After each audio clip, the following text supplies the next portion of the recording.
Hello everyone, this is TR Wolf again, returning with a few more US versus UK little languagey bits and words and things. First of all, I want to say thank you for all of the comments. I've read each and every one of them. It's very interesting to read some of them, see people's different opinions and things. The first thing I want to point out is that this really shouldn't become an America versus Britain thing. I have no allegiances either way. I love Britain because I live here, but I also love America. I visit there all the time. I've got relatives over there, and we're both great countries. We really shouldn't be arguing about whether we spell colour with a U or knife with a K and that sort of thing. So come on guys, really, you don't need to worry about that sort of thing.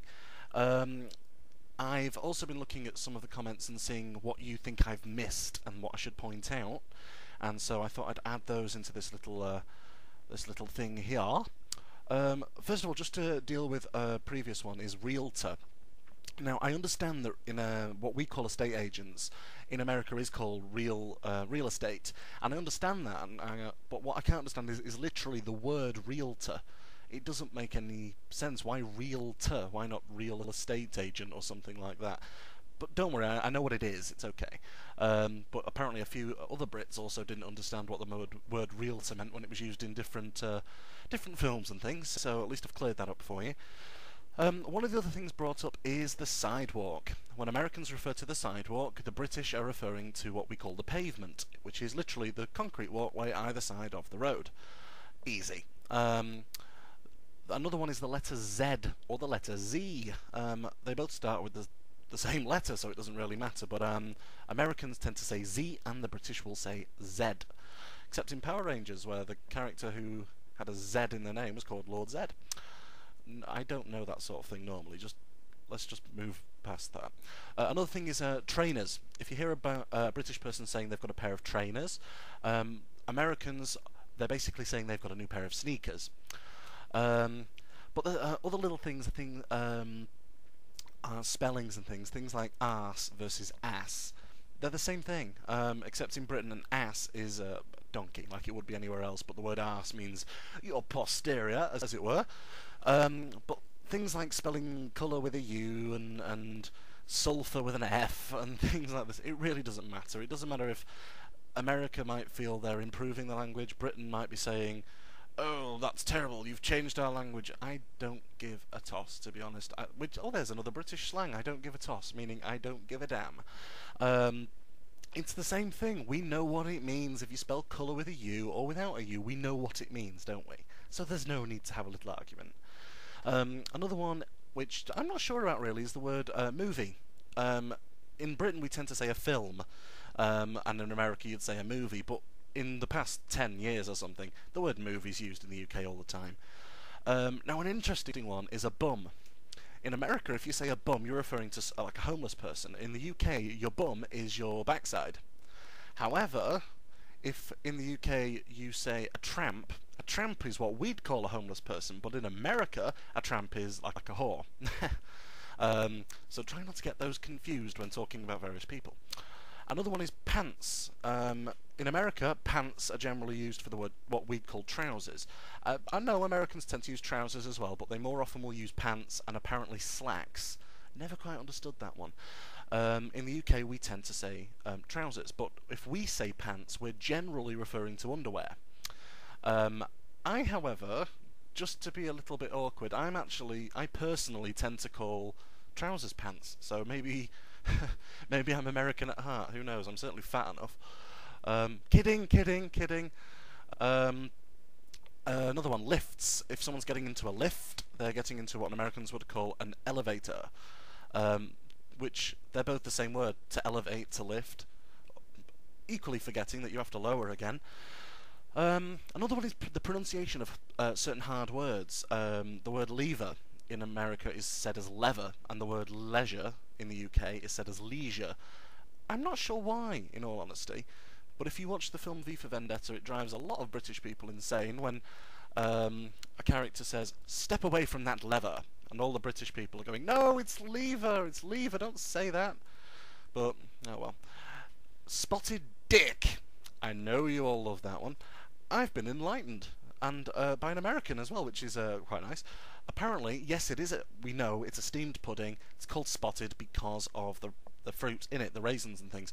The reason it's called Dick, apparently, was because it was made for King Richard III. Dick Richard. Didn't know that. You learn something new every day, don't you? Another one is cutlery and silverware. The British will say cutlery, the Americans will say silverware. Easy. Americans will use the word minivan. A minivan in Britain would generally be called a people carrier.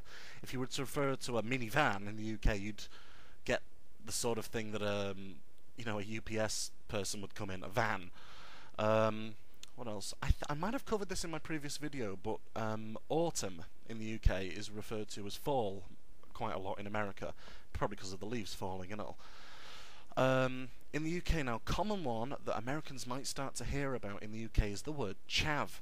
Now, a chav in the UK, also known as a scally, or a townie, or a chava, or a schemy, or a ned, basically is in America, they are, the closest thing is probably a wigger. Someone who tends to dress in lots of bling, and in the UK though, they tend to be youths, they tend to be sort of young people, hanging around on corners, and being quite threatening, but it's the same sort of thing with some little differences, but you're going to get that anywhere, aren't you? I've been enlightened as well about the word jelly. Not what the British would call jelly, which Americans would call jello, but the preserve. Apparently, jelly in America is the preserve that has no little bits in it, no fruit pieces, and jam does. Now, I find that really interesting. That's actually quite helpful, because I personally don't like little bits in my jam. And as far as I'm aware, there's no difference in the UK. There's no word different to differentiate between what has fruit and what doesn't have fruit, which would help me. I mean, the closest you'll get is something listed as shredless, or no bits, but there's not a specific word. Rugby and American football. Yes, apparently I didn't realise American football and rugby aren't the same game. They're similar, but they're not the same game. Americans do have rugby and they have American football as well.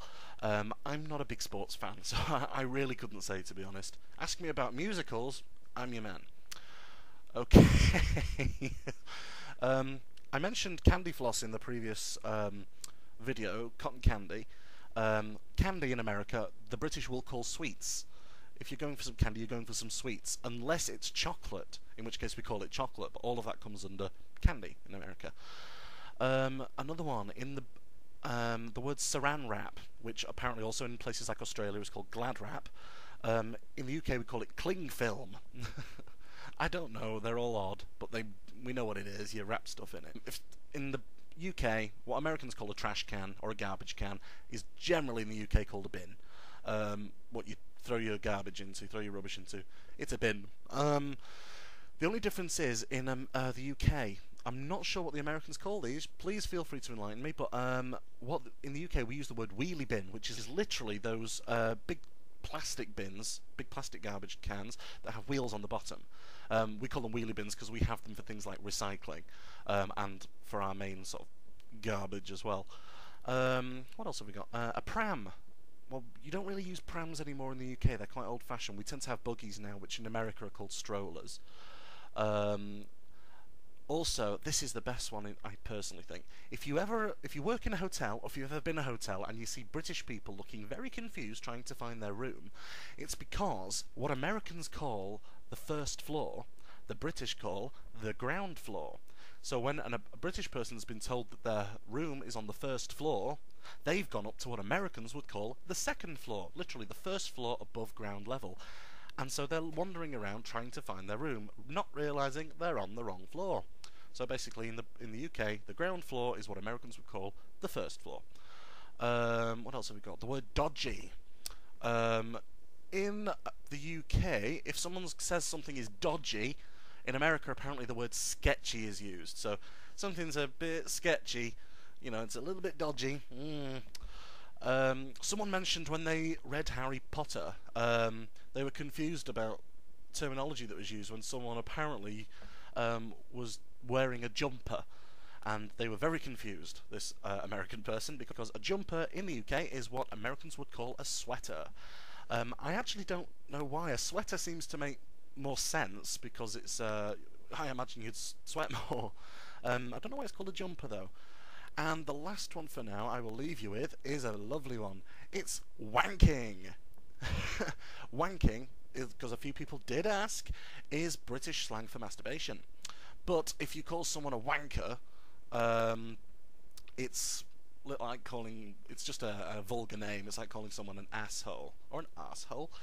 And so wanking is the slang word. It's the equivalent of jerking off. You're wanking. I won't go into that one too much, of course, but that's about it. I will make another video if need be, but please feel free to leave any comments because I do read them all. But remember, we're friends. We're all friends. We're all on the internet. So we don't need to argue about who's better, American or Britain. It really doesn't matter because we're all good, happy friends. I look forward to your replies. I'll see you soon. Bye bye.